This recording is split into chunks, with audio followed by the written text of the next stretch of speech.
2 பேர் இருந்தீங்க, அதுலேயும் ஒருத்தர் எஸ்கேப்பா. 6 பேர். பேசுங்க, அப்போ தான் பதில் கொடுப்பாரு.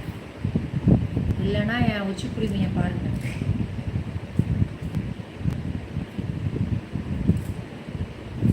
நேற்று போட்ட அரிசி உப்புமா வீடியோ போடுறவர்களே, வழக்கமாக வந்து ஒருத்தர் கமெண்ட் போடுவீங்கள, போட்டுருங்க. பாரதிமா அவங்க தான் வந்து கமெண்ட் போடுவாங்க. அவங்க வந்து கமெண்ட் போட்டும் ஒரு 400 பேர் பார்ப்பீங்களா? ஸோ அதுவும் கூட இல்லை, lengthy video, recipe video, lengthy video போட்டால் 17 பேர். ஹைட்ரா மிஷின் வாங்கிட்டு வந்திருக்கேன், 17 பேர். அதுவும் என்னோடய கிளைண்ட்டாக தான் இருப்பாங்க அந்த 17 பேரும். பன்னீர், ஹாய் பன்னீர், எப்படி இருக்கீங்கோ? வாங்க. வெங்காயம் கட் பண்ணியாச்சு. ஹாய் பன்னீர்.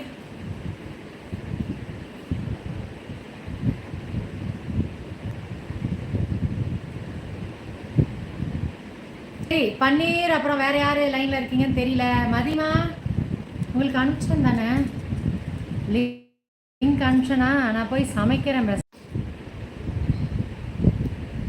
சரி வாங்க, அப்படியே கிச்சனுக்குள்ளே போவோம்.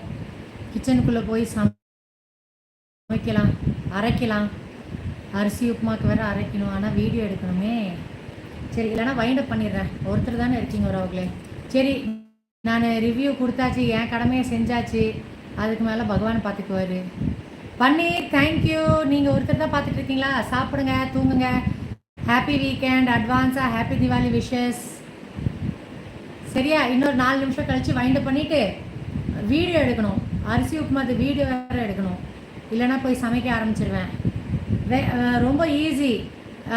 அரிசி உப்புமா வந்து ப்ளேலிஸ்ட்டில் போய் செக் பண்ணுங்கள், அப்லோட் பண்ணிடுவேன். நாளைக்குள்ளே அப்லோட் பண்ணிடுவேன். ரொம்ப டேஸ்ட்டாக இருக்கும். 1.5 டம்ளர் அரிசி, எந்த அரிசினாலும் எடுங்க. 1.5 டம்ளர், 3/4 டம்ளர் துவரம்பருப்பு போடுங்க.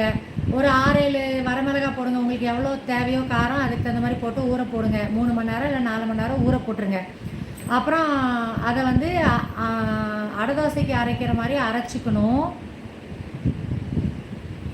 காஞ்சிபுரம் ராஜா, செகண்ட் லைக்கு போட்டிங்களா? தேங்க்யூ. சாப்பிட்டீங்களா காஞ்சிபுரம் ராஜா? அப்புறம் அடை தோசைக்கு அரைக்கிற மாதிரி அரைச்சிக்கணும் உறவுகளே. தாளிக்கிறதுக்கு வந்து கடுகு, கடலைப்பருப்பு, கருவேப்பிலை, சால்ட்டு, அவ்வளோதான். இந்த 4 இன்க்ரீடியண்ட் தான். கடுகு நல்லெண்ணெயில் செய்யுங்க, அப்போ தான் டேஸ்ட்டாக இருக்கும். ஒரு அளவுக்கு தேவையான நல்லெண்ணெயை முதல்ல ஊற்றிட்டு கடுகு போட்டு, கடலைப்பருப்பு போட்டு, கருவேப்பிலை போட்டு, வெங்காயத்தை போட்டு, சால்ட்டையும் போட்டு சாட்டே பண்ணுங்கள்.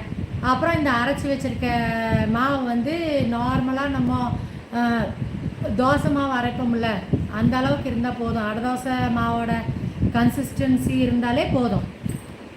அப்புறம் அதை ஊற்றிட்டு ஒரு 1/4 டம்ளர் தண்ணி வந்து ஜாரில் ஊற்றியும் கொஞ்சம் ஊற்றிடுங்க. ஒரு 1/4 டம்ளர் மட்டும் ஊற்றுங்க, அந்த ஒட்டிகிட்டு இருக்கிறதெல்லாம் கிளியர் ஆகிறதுக்கு. அப்புறம் அப்படியே சிம்மில் வச்சுட்டு இல்லை ஹையில் வச்சுட்டு கிண்டிகிட்டே இருக்கணும். 1/2 மணி நேரம் கிண்டணும். கையே வலிச்சிடும், 2 கையும். ஒரு 10 நிமிஷத்துக்கு வந்து நீங்கள் கிண்டிகிட்டே இருங்க. கிண்டும் போது எண்ணெய் கொஞ்சம் பத்தலை, ரொம்ப ஒட்டிகிட்டே இருக்குது அப்படின்னா கொஞ்சம் நல்லெண்ணெய் திருப்பி ஊற்றுங்க. ஒரு 100 ml சரியாக போயிடும். எண்ணெய் கொஞ்சம் அதிகமாக தான் இழுக்குது, ஆனால் அதில் இருக்க மாட்டேங்குது எண்ணெய். கொஞ்சம் கிண்டும் போது ஒரு 1/2 அன் ஹவர் கிண்டிகிட்டே வாங்க. கீழே வந்து கண்டிப்பாக உங்கள் வடை சட்டி நல்லா வடை சட்டியாக இருக்குன்னா ஒரு லேயர் ஃபார்ம் ஆகும், ஒரு பிஸ்கெட் மாதிரி ஃபார்ம் ஆகும் கீழே. இந்த இது அடி பிடிக்கிறது செம்ம டேஸ்ட்டாக இருக்கும் உறவுகளே. அது அல்டிமேட்டாக டேஸ்ட்டாக இருக்கும். இந்த உப்புமா செம்ம டேஸ்ட்டாக இருக்கும், அரிசி உப்புமா. இதுவும் செம்ம டேஸ்ட்டாக இருக்கும், அந்த கிறிஸ்பாக கீழே வராது. நேற்று தான் ஷார்ட்ஸ் வீடியோ போட்டேன், எப்படி இருக்குன்னு பாருங்கள். இன்றைக்கும் நான் திருப்பி செய்கிறேன். உங்கள் எல்லாத்துக்கு வேண்டியும் வீடியோ அப்லோட் பண்ணும்.